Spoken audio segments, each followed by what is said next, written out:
Mail plant female plant വെവ്വേറെ ആണെങ്കിൽ പിന്നെ ഒന്നും പേടിക്കണ്ട. ശരി, മെയിൽ പ്ലാന്റ് ഫീമെയിൽ പ്ലാന്റ് വെവ്വേറെ ആയിട്ടാണ് ഉണ്ടാവുന്നതെങ്കിൽ അവിടെ ഒരിക്കലും എന്ത് നടക്കത്തില്ല, സെൽ പോളേഷൻ നടക്കത്തില്ല. ആൺചെടി പെൺചെടി വെവ്വേറെയാണ്. പിന്നെ എന്തില്ല, ഒരിക്കലും സെൽ പോളേഷൻ ഇല്ല. അപ്പൊ ആൺചെടി പെൺചെടി വെവ്വേറെ ആവുന്നത് തന്നെ എന്തിനു വേണ്ടിയിട്ടാണ്? It is to prevent self pollination. ശരിയല്ലേ? പിന്നെ ഡിക്ലൈനിങ് എന്നും പറയാറില്ലേ. Unisexuality is also called as declining. So what are the 5 methods of outbreeding devices? ഒന്ന് ഡൈക്കോഗമി, നിങ്ങൾ ആ ടേം ഒന്നും പഠിക്കണ്ട. ഹെട്രോസ്റ്റൈലി, പിന്നീട് പറഞ്ഞത്, പിന്നെ self incompatibility. Four fifth one is unisexuality, herkogamy. So dicliny, heterostyly, dicliny, self incompatibility, പിന്നെ ഡൈക്കോഗമി, ഹെട്രോസ്റ്റൈലി ആൻഡ് ഹെർക്കോഗമി. അതിലെല്ലാം പേരൊന്നും പഠിച്ചതിന് വേണ്ടിയില്ല, നിങ്ങൾ അതിന്റെ കാര്യങ്ങൾ പഠിച്ചാൽ മതി. അതായത് ആൻഡീഷ്യവും ഗനീഷ്യവും സിൻക്രണൈസ്ഡ് അല്ലാതെ ഉണ്ടാവുന്നു, ആൻഡീഷ്യവും ഗനീഷ്യവും വ്യത്യസ്ത ലെവലുണ്ടാവുന്നു, ആൻഡീഷ്യവും ഗനീഷ്യവും വ്യത്യസ്ത ഡയറക്ഷനിലേക്ക് ഉണ്ടാവുന്നു. പിന്നെ മെയിൽ ഫീമെയിൽ ഫ്ലവേഴ്സ് വെവ്വേറെ ചെടിയിലുണ്ടാവുന്നു. അടുത്തത് സ്വന്തം പോളനെ ജെർമിനേറ്റ് ചെയ്യിക്കാതെ ക്രോസ് പോളനെ ജെർമിനേറ്റ് ചെയ്യും. ക്രോസ് പോളൻ എന്ന് പറഞ്ഞാൽ ഓർക്കണം, മറ്റൊരു പൂവിന്റെ പോളനെയാണ് ക്രോസ് പോളൻ. സ്വന്തം പൂവിന്റെ പോളനെ സെൽഫ് പോളനാണ്. അപ്പം ആ മെത്തേഡൊക്കെയാണെന്ത്, സെൽഫ് ഇൻകോമ്പാറ്റിബിലിറ്റി. ഇത്രയും പഠിച്ചത് ഏറ്റവും ഇമ്പോർട്ടന്റ് സെൽഫ് ഇൻകോമ്പാറ്റിബിലിറ്റിയാണ്. ഓക്കെ, ഇനി നമുക്കിനി ചിന്തിക്കാവുന്നത്, ചില ചെടികൾക്ക് ചില പ്രത്യേക രീതിയിലുള്ള അഡാപ്റ്റേഷൻസ് കാണുന്നുണ്ട്. നമുക്കെന്താ, നമുക്കൊരു ചാർട്ട് വരച്ചു നോക്കാം. നിങ്ങൾക്ക് അതിന്റെ ചാൻസ് ഓഫ് കോർഡിനേഷനെ പറ്റി ഞാൻ വായിക്കാം. ഓക്കെ,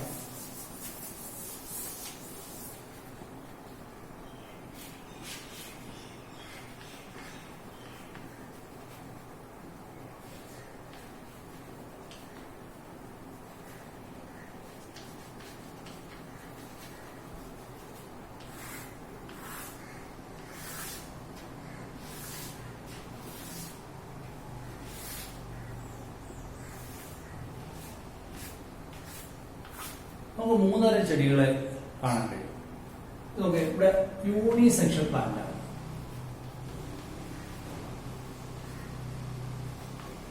യൂണിസെക്ഷൽ പ്ലാന്റ് ഞാൻ എക്സാമ്പിൾ എഴുതുകയാണ്. പപ്പായ എക്സാമ്പിൾ പറയാണ്. പപ്പായ ഇത് ബൈസെക്ഷൽ പ്ലാന്റ് ആണ്. ഞാൻ എഴുതുന്നു മാംഗോ. ഓക്കെ, ഇനി ഇത് രണ്ടും അല്ലാത്ത ചെടിയുണ്ട്. അത് പറയാം, തെങ്ങിനകത്ത് നിങ്ങൾ ശ്രദ്ധിച്ചു കഴിഞ്ഞാൽ തെങ്ങ് ഒരു ബൈസെക്ഷൽ പ്ലാന്റ് ആണെങ്കിലും യൂണിസെക്ഷൽ ഫ്ലവർ ആണ്. തെങ്ങ് ഒരു ബൈസെക്ഷൽ പ്ലാന്റ് ആണെങ്കിലും യൂണിസെക്ഷൽ ഫ്ലവർ ആണ്. സംശയമുണ്ടോ? നിങ്ങൾ തെങ്ങിന്റെ പൂവ് ഇങ്ങനെ വിടം വരുന്നുണ്ടല്ലോ, അതിന്റെ താഴെയായിട്ട് വെള്ളക്ക ഉണ്ടാവും അല്ലേ? അതിന്റെ മുകളിലായിട്ട് നെല്ല് പോലെ ഇരിക്കുന്നുണ്ടോ? തെങ്ങിന്റെ പൂവിൽ ഇങ്ങനെ പൊട്ടിക്കഴിയുമ്പോൾ ഈ വെള്ളക്ക എന്ന് പറയുന്നത് ഫീമെയിൽ ഫ്ലവറും ഇത് മെയിൽ ഫ്ലവറും. അപ്പൊ തെങ്ങ് എന്തരം പ്ലാന്റ് ആണ്? യൂണിസെക്ഷൽ ആണോ ബൈസെക്ഷൽ ആണോ? തെങ്ങ് ഒരു bisexual plant with unisexual flower ആണ്. മനസ്സിലായല്ലോ? അപ്പൊ ഞാൻ എഴുതുകയാണ് ഇവിടെ bisexual plant with unisexual flower.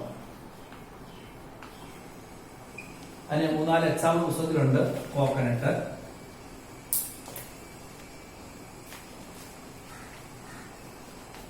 Maze, castor. Coconut, maize, castor ഇതൊക്കെ എന്താണ്? സച്ച് ടൈപ്പുള്ള പ്ലാന്റ്സ് ആണ്. That is monoecious plant with unisexual flower. Okay, monoecious plant with unisexual flower എന്ന് വെച്ചാൽ ബൈസെക്ഷൽ പ്ലാന്റ് ആണ്, പക്ഷെ ഫ്ലവർ ആണും പെണ്ണും വെവ്വേറെയാണ്, പക്ഷെ ഒരേ ചെടി തന്നെ.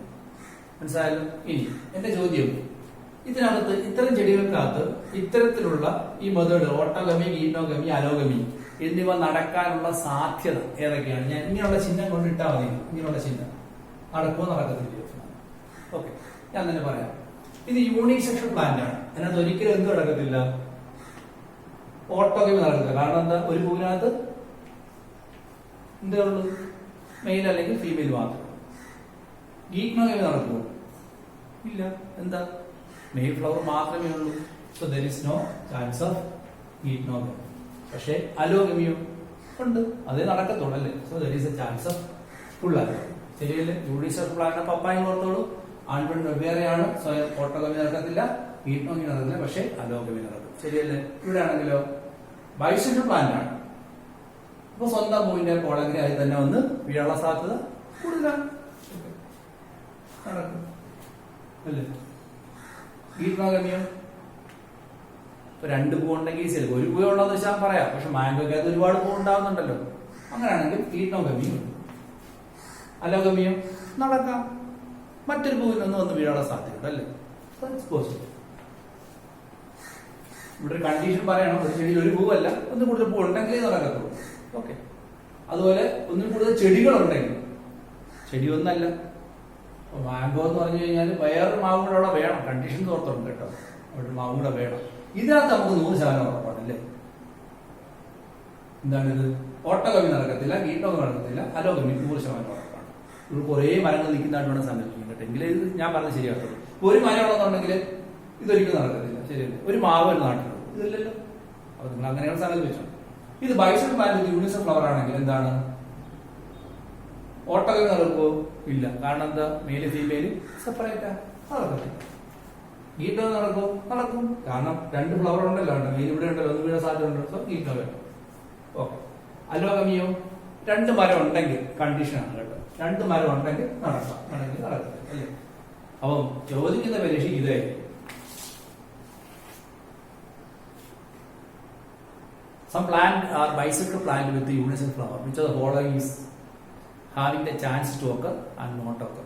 It preventing the self-pollination but allowing geitonogamy. Autogamy is prevented and geitonogamy is allowed. അല്ലേ? occurring. അല്ലേ? അങ്ങനെ. അപ്പോൾ ഇത് ഈ ചാർട്ട് പോലെ വരച്ച് കഴിഞ്ഞ് കഴിഞ്ഞാൽ ഇതിൽ ചോദ്യം വരില്ല. ഇത് മനസ്സിൽ പഠിച്ചോണം. പപ്പായ എക്സാമ്പിൾ ഇങ്ങനെ പപ്പായ ആണ്, ഇതിന് മാംഗോ ആണ്, ഇതിന് coconut, means cast. So there are these different type of plants. ഇത് ഇവിടെ നിന്നിട്ട് കണ്ടീഷൻ പറഞ്ഞു. കുറെ മരങ്ങൾ നിൽക്കുന്ന ചെടി, കുറെ ചെടികൾ നിൽക്കുന്ന സ്ഥലമായിട്ട് സങ്കല്പിച്ചാൽ ഇതൊക്കെ പോസിബിൾ ആവും. ഒരു ചെടി മാത്രമുള്ളെങ്കിൽ പോസിബിൾ ആവത്തില്ല. അതുകൂടെ ഓർക്കണം കേട്ടോ. അപ്പൊ ഞാൻ 2 ഇൻഡ്യൂട്ടായിരുന്നു. കണ്ടീഷണൽ അല്ലേ? Conditional provided there are many trees. ഒറ്റ ട്രീ ഉള്ളെങ്കിൽ നടക്കത്തില്ല.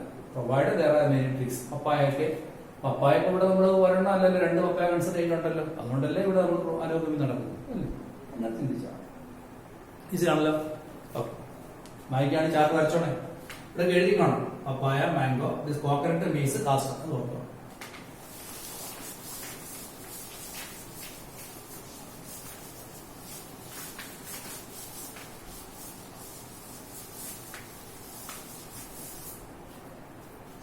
ഇനി യെസ്, പോളൻ പിസ്റ്റൽ ഇന്ററാക്ഷൻ എന്നാണ് അടുത്ത ഹെഡിങ്. Pollen pistil interaction. ഒരു സ്റ്റിഗ്മയിൽ വന്ന് വീണു. ഇതൊരു പോളൻ ഗ്രേ, ഇത് മറ്റൊരു പോളൻ ഗ്രേ. ഇത് സ്വന്തം പോളൻ ഗ്രേനാണ്. ഞാൻ നേരത്തെ പറയാം, ഇത് സ്വന്തം pollen grey same. This is actually ഇതെന്താണ്? ഇതൊരു റോങ് പോളൻ, അല്ലെങ്കിൽ this is A self pollen. And so we can say this incompatible pollen. ആണ് ചെടിക്ക് ഞങ്ങൾ താല്പര്യമില്ല, സ്വന്തം പോളനെ വേണ്ട, ഇയാൾ ക്രോസ് പോളിനേഷൻ ഉള്ള ചെടി. ഇതാ വേറെ ചെടി കറക്റ്റ്. ഇതെന്താണ്? Cross pollen. അപ്പൊ ഇതാണ് കോമ്പാറ്റിബിൾ ആണ് അല്ലേ? Compatible pollen. ഇത് റൈറ്റ് ആണ്. റൈറ്റ്. ഇയാള് റോങ്. ചെടി മനസ്സിലാക്കുകയാണ്. ഇതെന്നെ പോളൻ എനിക്ക് വേണ്ട, കാരണം ഞാൻ ക്രോസ് പോളൻ ഇഷ്ടപ്പെടുന്ന ആളാണ്. ഇത് വേറെ പോയിന്റ് കൊള്ളാലോ, ഇയാൾ തന്നെ റൈറ്റ്. അപ്പൊ ഇനി ഞങ്ങൾ ഇതെങ്ങനെ ചെടി ഇത് മനസ്സിലാക്കിയോ? നമ്മുടെ വീട്ടിലൊരാൾ വരുമ്പോൾ ആള് അത് പരിചയക്കാരാണ്, അത് കളറാണെന്ന് നമ്മൾ കണ്ണോട്ട് മനസ്സിലാക്കിയത് അല്ലേ? ചെടി ഇതൊക്കെ മനസ്സിലാക്കി. കണ്ണൊന്നും ഇല്ലാതെ വന്ന പോളൻ കറക്റ്റ് ആണ്, റോങ് ആണ്, ഇന്ത്യ അല്ല വേറെയാണ്, എങ്ങനെ മനസ്സിലാക്കി? അതിന് ചില മെത്തേഡ്. നിങ്ങൾ വിചാരിക്കും ഭൂമിയിൽ എല്ലാ ജന്തുക്കളും കണ്ണുണ്ട്. കടലെന്തെല്ലാം ജീവികളുണ്ട്? മണ്ണിര, അട്ട, പുഴുക്കൾ, മണ്ണിനടികൾ ഒരുപാട് കീടങ്ങൾ, കടലടിയിലുള്ള യൂട്രോപ്പസ് കണ്ണില്ലാതെ മത്സ്യങ്ങളുണ്ട്. ഇപ്പൊ തന്നെ നിങ്ങൾ ഈ മഴക്കാലം പുറത്തറിയാണ്ട് അട്ട തന്നെ എക്സാമ്പിൾ, ചെറിയൊരു അട്ട ഇത് കണ്ട് ചിലപ്പോൾ പുറത്തൊരട്ട കയറിയിരിക്കുന്നത് അല്ലേ? ഇത് സത്യമായ ഇണയാണ്, ഇത് ഇണചേരി കാണാൻ ഇതിന്റെ ഇഴഞ്ഞു പോകുന്നതാണ്. ഇതെങ്ങനെ ഈ അട്ട കണ്ണില്ലാത്ത അട്ട അവന്റെ ഇണ എങ്ങനെ കണ്ടുപിടിച്ചു? അതേ അട്ട അവിടെ ഉണ്ടെന്ന് കണ്ടുപിടിച്ചു. അതിന് ചില കീമോടാക്റ്റിക് അട്രാക്ഷൻസ് കെമിക്കൽസ് ഉപയോഗിച്ചാണ് കണ്ടുപിടിക്കുന്നത്. Some methods called chemotropic attraction. Chemotropism ചില രാസവസ്തുക്കൾ ഉപയോഗിച്ചിട്ടാണ്. നിങ്ങൾ പഠിച്ചിട്ടുണ്ടല്ലേ? Called pheromones. ഫിറമോൺസ് എന്ന് പറഞ്ഞ രാസവസ്തുക്കൾ ഉപയോഗിച്ചാണ് ഒരു ജന്തുവിന്റെ ഇണയെ കണ്ടുപിടിക്കുന്നത്. Similarly here also some chemicals are there. ഇവിടെ ചില കെമിക്കൽസ് ഉണ്ട്. ഈ സ്റ്റിഗ്മ ചില കെമിക്കൽസ് ഉപയോഗിച്ചിട്ട് വന്നിരിക്കുന്ന കെമിക്കൽസ് എനിക്ക് കോമ്പാറ്റബിൾ ആണോ എന്നൊക്കെ തിരിച്ചറിയും. അതാണ് പറയുന്നത് pollen pistil interaction. How a stigma identify a pollen grain that is fallen in its whether it is right pollen or wrong. ഇനി ഒരു കാര്യം ചാൻസ് ഉണ്ട്. ഇതിപ്പോ പയർ ചെടിയാണെങ്കിൽ സ്വന്തം പോളൻ ഗ്രെയിൻ പയറിന്റെ ആകാം, റോസ് പോൾ പയർ. ഇത് ചിലപ്പോൾ നോക്കി ഇത് വെണ്ടയുടെ പോളൻ ഗ്രെയിനാണ്. അങ്ങനെ സാധ്യതയില്ലേ? കാറ്റത്തോ ഈച്ച കൊണ്ടിടുന്നതൊക്കെ കറക്റ്റ് സ്പീഷീസ് നോക്കിയിട്ടാണ്. അപ്പം പയറിനാണ് തേൻ കുടിച്ച് ഈച്ച കൊണ്ട് പയർ എവിടെ എന്ന് നടക്കും. അടുത്ത ചെമ്പരത്തിലിട്ട് പോകും. ചെമ്പരത്തിൽ നേരെ പോകുന്ന ചില വെണ്ടയിലോട്ടായിരുന്നു. അപ്പൊ ഏത് പോളങ്കിലും എവിടെ വീണാലും വീഴാം അല്ലെ? അങ്ങനെ വീഴുന്നതിൽ സ്വന്തം സ്പീഷീസ് ആണോ തിരിച്ചറിയണം അല്ലെ? സ്വന്തം ചെടിയുടെ ആണോ തിരിച്ചറിയണം? അതിൽ തന്നെ റൈറ്റ് ആണോ റോങ് ആണോ തിരിച്ചറിയാം. ഇത് ഭയങ്കര പണിയാണ്. ഇതിനൊക്കെ ഇത് ഉപയോഗിക്കുന്നതാണ് രാസവസ്തു, കെമിക്കൽസ് ആണ്. മനസ്സിലായി? ഇങ്ങനെ കെമിക്കൽസ് ഉപയോഗിച്ച് തിരിച്ചറിഞ്ഞ ശേഷം റൈറ്റ് പോളനെ ആണെങ്കിൽ അതിന്റെ ജെർമിനേറ്റ് ചെയ്ത് വരുന്ന അതിന്റെ ആ പോളൻ ട്യൂബിന് ആവശ്യമായ ഫുഡൊക്കെ കൊടുത്ത് വളർന്ന് താഴോട്ട് വരാൻ അനുവദിക്കും. This is how this interact പറഞ്ഞോ. They have chemical corner. ഈ റീസെന്റ് ആയിട്ടാണ് ഈ കെമിക്കലൊക്കെ സയന്റിസ്റ്റുകൾ തിരിച്ചറിയുന്നത്. പണ്ടൊക്കെ കെമിക്കൽ ആണെന്നൊന്നും അറിയത്തില്ല. ഇപ്പോഴാണ് ഈ കെമിക്കലെ തിരിച്ചറിയാൻ കഴിഞ്ഞിട്ടുണ്ട്. ഈ കെമിക്കൽ ഉപയോഗിച്ച് നമുക്ക് പോളൻ ഗ്രെയിന്റെ ജെർമിനേഷനെ പ്രൊമോട്ട് ചെയ്യാൻ കഴിയും. അപ്പോ by a long conversation Sudhi പറയുന്നത്. വന്ന പോളൻ ഗ്രെയിൻ സ്റ്റിഗ്മയും തമ്മിൽ ഭയങ്കര ഒരു കോൺവെർസേഷൻ നടത്തിയിട്ടാണ് ഈ പോളൻ ഗ്രെയിനെ ജെർമിനേറ്റ് ചെയ്യാൻ കഴിയുന്നതാണ് പുസ്തകത്തിൽ പറയാം. മനസ്സിലായല്ലോ?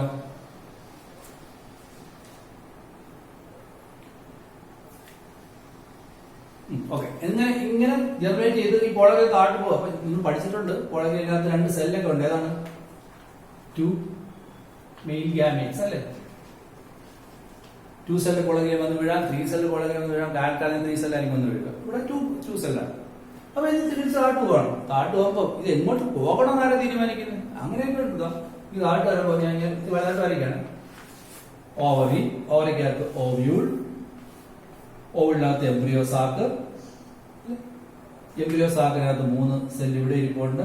2 സൈനോജിഡും 1 എഗ്ഗും. ഇവിടെ 3 സെല്ലുണ്ട് ആന്റിപോഡസ്. അപ്പൊ ഈ പോളൻ ഗ്രെയിൻസിന്റെ ഈ ട്യൂബ് ഇങ്ങനെ കളിച്ച് താഴേക്ക് വരുമ്പോഴേക്കും ഇനി എങ്ങോട്ട് പോകണമെന്നൊന്നും അയക്കല്ലേ പിടിയൊന്നുമില്ല. അപ്പോഴേക്കും ഈ ആന്റിപോഡസ് അങ്ങോട്ട് ഡീകമ്പോസ് ചെയ്യും. അലിഞ്ഞി മാറി ഒരു പ്രത്യേക കെമിക്കലായിട്ട് മാറും, അഴുകി മാറും. അതിന്റെ മണം പിടിച്ച് കണ്ടോ ഈ പോളൻ ട്യൂബ് ഇങ്ങോട്ട് വരും. ഇങ്ങനെ who attract pollen tube towards the ovule? ആരാണ്? ആന്റിപോഡസ്. ഉണ്ടോ? അതിന്റെ ജോലിയുണ്ട്. എംബ്രിയോ സാക്കിനകത്ത് ഉള്ള ആന്റിപോഡസിന്റെ പണി എന്താണ്? It undergo degeneration and produce some chemical which attract the pollen tube towards the ovule. ഇവിടെയാണ് ഓവിൾ ഇരിക്കുന്നത്. അല്ലാതെ നീ ഇവിടെ കിടന്ന് ഇങ്ങോട്ട് വളർന്നു കിടന്ന കാര്യമൊന്നുമില്ല. പോളൻ ട്യൂബ് ഇങ്ങി വരും. ഇവിടെയാണ് എംബ്രിയോ സാക്ക് ഇരിക്കുന്നത്. അതുകൊണ്ട് ഇങ്ങോട്ട് വാ എന്ന് അട്രാക്ട് ചെയ്ത ഒരു സൈൻ ബോർഡായിട്ട് ഇത് പ്രവർത്തിക്കുക. അതനുസരിച്ച് ഈ പോളൻ ട്യൂബ് വളർന്ന് ഇങ്ങോട്ട്. So who attracted pollen tube towards the ovule? ആരാണ്? Antipodes. By decomposing, it undergo degeneration and produce some chemical, and by the attraction of the chemicals, this pollen tube is attracted towards the ovule. എന്നിട്ട്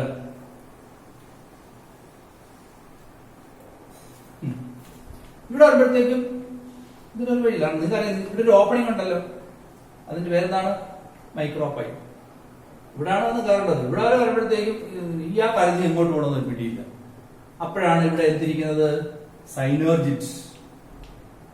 സൈനോർജിഡ് എന്ന സെല്ലിനകത്ത് ഇങ്ങനെ വരച്ച ഓർമ്മയുണ്ട്. എന്തായാലും പേര് filiform apparatus അല്ലേ?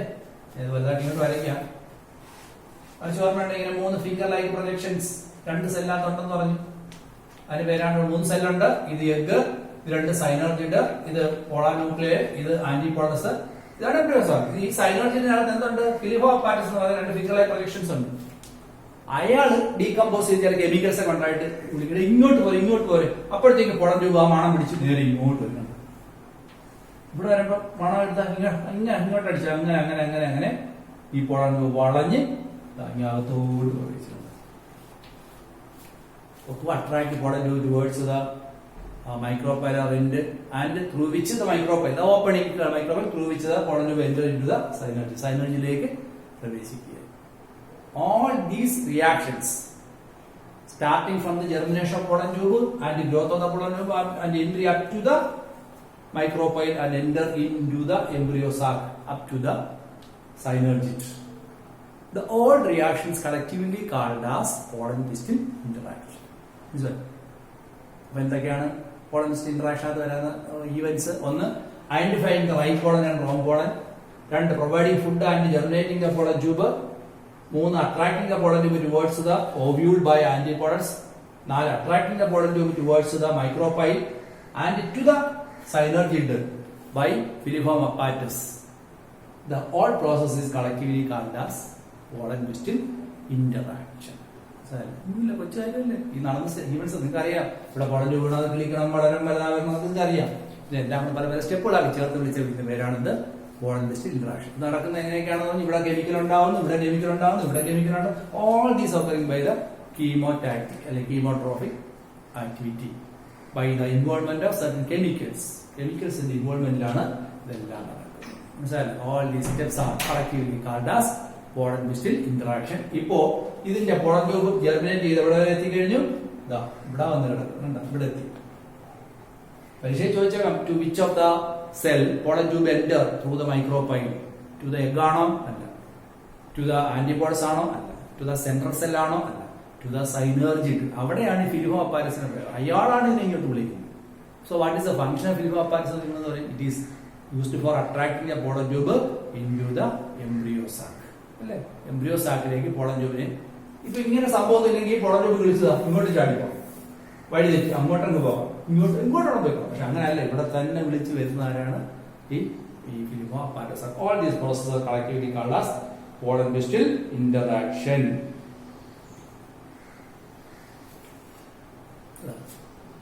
നിങ്ങൾക്ക് ഈ pollen grain കളിക്കുന്നത് കാണാൻ വളരെ സിമ്പിൾ ആണ്.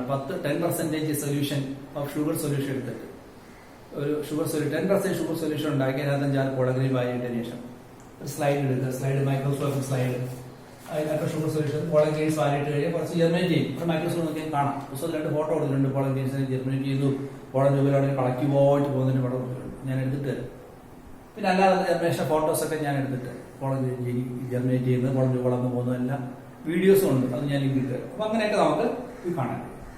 So this is our pollen pistil interaction. അപ്പൊ ഇപ്പൊ ഇത് പഠിച്ചത് what are steps of pollen pistil interaction? It is a stigma which is identifying the right pollen and wrong pollen. ഓർക്കണം, self pollen is a wrong pollen and also it is incompatible pollen in the case of cross pollination. The cross pollen is a compatible pollen or right pollen. It identifies with the chemicals and it is allowed to germinate the pollen tube.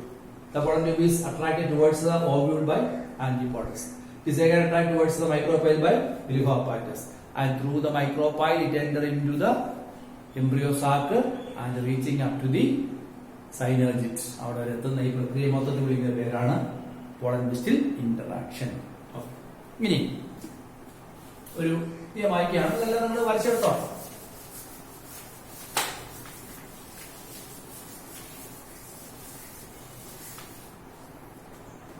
ഇനി ഇതിന്റെ ഈ എൻട്രിയിൽ ഒരു പ്രത്യേകത ഉള്ളത്, ഇപ്പം നമ്മൾ ovule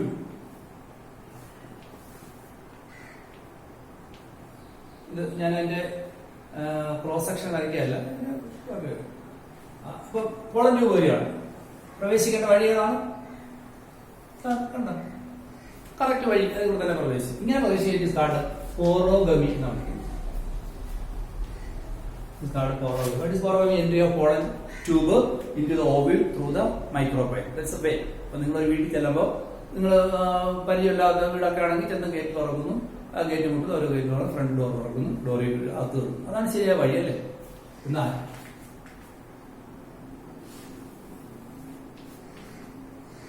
ചില pollen tube ഭയങ്കര വിഗ്രസ് ആയിട്ടുള്ള ആശങ്ക, അയാൾ വന്നിട്ട് ഈ ഭിത്തിയിലാണ് കുത്തി തുളച്ചതിലൂടെ കയറാം.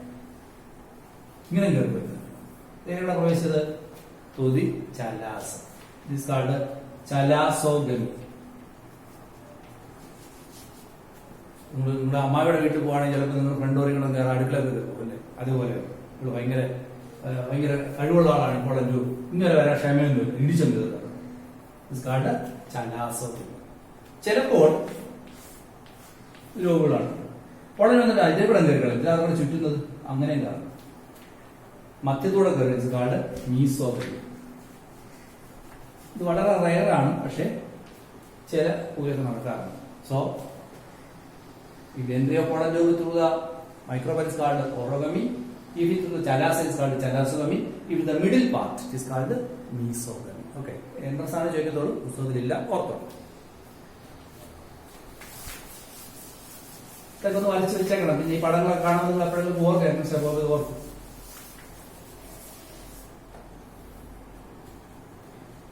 ഓക്കെ, അപ്പൊ ഈ പോളൻ പെസ്റ്റ് ഇന്ററാക്ഷനെ കുറിച്ചൊക്കെ നമ്മൾ പഠിച്ചപ്പോൾ ഇത് കർഷകരാണെങ്കിൽ വല്ല കാര്യമുണ്ടോ? ഉണ്ടോ? ഉണ്ട്. അതായത് ഈ പോളൻ പെസ്റ്റ് ഇന്ററാക്ഷനകത്ത് ഉപയോഗിക്കുന്ന കെമിക്കലൊക്കെ ഇപ്പം സയന്റിഫിക് വേൾഡ് തിരിച്ചറിഞ്ഞിട്ടുണ്ട്. അപ്പൊ ചില പോളൻ ഗ്രെയിൻസ് കൊണ്ട് ഇട്ട് കൊടുത്താൽ കിളിക്കില്ല, ചില പോളൻ ഗ്രെയിൻസ് കിളിക്കും. അതൊക്കെ അറിയാവുന്നതുകൊണ്ട് വേണമെങ്കിൽ നമുക്ക് ഇടുന്ന ക്രോസ് പോളൻ ഗ്രെയിനെ നമുക്ക് സെലക്റ്റീവായിട്ട് ഇട്ട് കൊടുത്തൂടെ? ഒന്ന് ഓർത്ത് നോക്ക്. ഫോർ എക്സാമ്പിൾ, മാവ്. ഒരാളുടെ വീട്ടിൽ മാവ് നിൽക്കണം, അതിനകത്ത് പിടിച്ച് ചെറിയ മാങ്ങയാണ്, പക്ഷേ നല്ല മധുരമാണ്. ഇനി ഇയാളുടെ അമ്മാവന്റെ വീട്ടിൽ ഇത്തിരി ദൂരെ ഒരു 5 കിലോമീറ്റർ അപ്പുറത്ത് ഒരു മാവ് നിൽക്കണം, വലിയ മാങ്ങയാണ്, പക്ഷേ ഭയങ്കര പുളിപ്പാണ്. ഇത് കണ്ടിട്ട് നിങ്ങൾക്ക് എന്ത് തോന്നുന്നു? എന്ത് തോന്നുന്നു? ഇതിന്റെ മാവിന്റെ അകത്ത് മാവിന്റെ